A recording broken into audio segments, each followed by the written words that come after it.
Okay, so today we're going deep on a battle that might not be on everyone's radar, Right. but it's a battle that took place in a location that was absolutely critical. Yeah. So, and it's during the Napoleonic Wars. You always hear about Napoleon, you hear about all the big battles, but we're going to go into one that took place on a mountain pass. And It's really fascinating. Yeah. I think you'll like this one. I think so too. I think it's really interesting. And it's one that really brings out, I think, the human element of these kinds of conflicts Yeah. and Yeah. the incredible challenges that are faced by the armies on both sides. Absolutely. Yeah. Yeah, so we're talking about the Battle of Gotthard Pass. Gotthard Pass. 1770. So Mountain Pass, 1799. I mean, that right there already. Sounds kind of exciting. Sounds pretty cool. Yeah. So let's dive in. Okay. All right, so we've got some sources here that really paint a picture of this battle. And there's really a fascinating story to be told here. Did you know that a Russian general once led his troops over this treacherous pass, fighting the French in the snow? It's an incredible story. I mean, it's one of those things that when you read about it, you really wonder, Yeah. how did they do this? Right. I mean, the logistics of it, just the sheer Dictations. determination Yeah. of these soldiers to make these journeys and fight in these places it's mind-blowing. So help us understand this. Yeah. Why does this matter? You know, you say Gotthard Pass. People are like, okay, Right. give us the zoomed out picture. Yeah, so the Gotthard Pass, it's not just some random path through the Alps.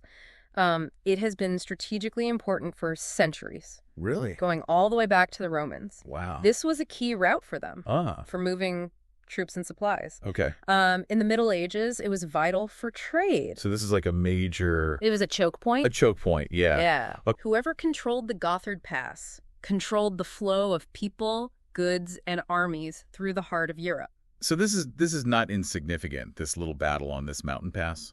Absolutely not. This had major implications Okay. for the Napoleonic Wars and the balance of power in Europe. So, okay, so we got a choke point. We've Yeah. got, it's been important for a long time. Yeah. But what made this battle so important? Right. So 1799, we're in the middle of the War of the Second Coalition. So this is Napoleon Yeah. facing off against, well, pretty much everybody else. Right. So not just France versus one other country. No, this is France against a whole coalition. Wow. You've got Austria, Britain, Russia. Okay. The Ottomans even get involved at one point. It's a huge conflict. Okay, so this is a massive war. Massive. All right, so give us, who are the players in this particular battle? Okay, so on one side, you've got the Russians, led by Field Marshal Alexander Suvorov. This guy. Yeah, I've heard of him. Yeah, he's a legend. Yeah. Known for his daring tactics, really good at inspiring his troops. Oh, okay. Some people even call him a military genius. So he's a little bit of a rock star. Kind of a big deal. Yeah, kind of a big deal. Okay. And then on the other side, the French are led by General Claude Lecourbe. Now, Lecourbe, he's a master of defense. Okay. He knows mountain warfare. He's fought in the Alps before. He's not someone you want to underestimate. So, okay, so we've got the setup. Yeah. We've got the big players. Yeah. So what happens? How does this battle play out? So imagine this. You've got these armies. Yeah. They're clashing in the Alps. Yeah. Steep slopes, narrow paths.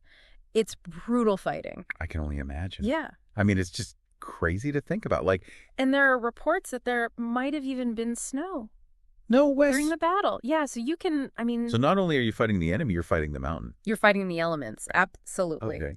And what's interesting is that Suvorov wasn't alone. He actually had Austrian troops fighting alongside him. So this wasn't just a France versus Russia thing. This was a combined force Wow. of Russians and Austrians. Okay, so it was truly, like you were saying, this coalition Yeah. coming together. It's a team effort Wow. against the French. Okay, so what happens? Give us the, I'm on the edge of my seat here. Who wins? Hold on. Suvorov. Get out. Yeah, he pulls it off. So the Russians and the Austrians defeat the French. They capture the Gotthard Pass. Wow. But it was a hard-fought victory. It sounds like it. I mean, just given the terrain, the weather. It was a brutal battle. Yeah. But Suvorov, he was brilliant. Okay. He used the terrain to his advantage, outmaneuvered Lecourbe, And his troops, they showed incredible resilience. Wow. They really did. I mean, to fight in those conditions, Yeah. with the odds stacked against them, it's pretty remarkable. It really makes you think about what those soldiers went through. Yeah. And, how much they had to endure. Yeah, absolutely. Right. And this victory had major consequences. Okay. The capture of the pass allowed the Russians to push further into Switzerland. Okay. And this led to other engagements, other battles, Okay. like the ones at Devil's Bridge and Urnerloch. Have you heard of those? I haven't, but they sound just as intense. Oh, they are. So it sounds like this one little battle Yeah. really had this ripple effect. Yeah, it was a turning point Okay. in the Swiss campaign. It Right, really yeah. shifted the momentum. And it all started with this battle at Gotthard Pass. Exactly. Wow. So, we often think of these big battles Yeah. on open fields. Right. But these smaller engagements in these remote locations, they can be just as decisive. And it sounds like it goes back to what you were saying at the beginning about that choke point. Yeah. Whoever has that controls everything. Geography matters. Yeah. It really does. Wow. Okay. So we've learned a lot here.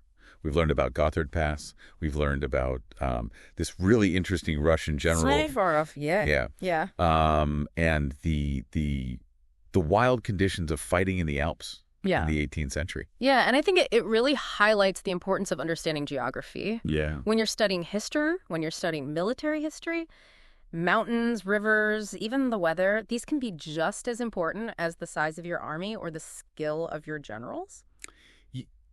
It makes me wonder, what if things had gone differently at Gotthard Pass?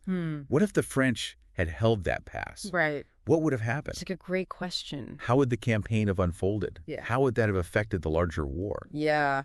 I mean, it just really makes you think about all the, you think about history, but then you think about all the little things that went into shaping it. Yeah. And all the things that could have been different. And how, this one battle in this one seemingly remote location could have had these huge ripple effects. Exactly. And it makes you wonder, what other hidden battles Right. are out there That we don't even know about. that had just as big an impact? Wow.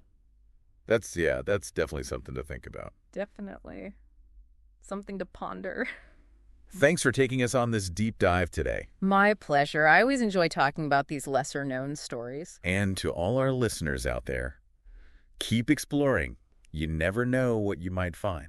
Absolutely. Thanks for listening. Until next time.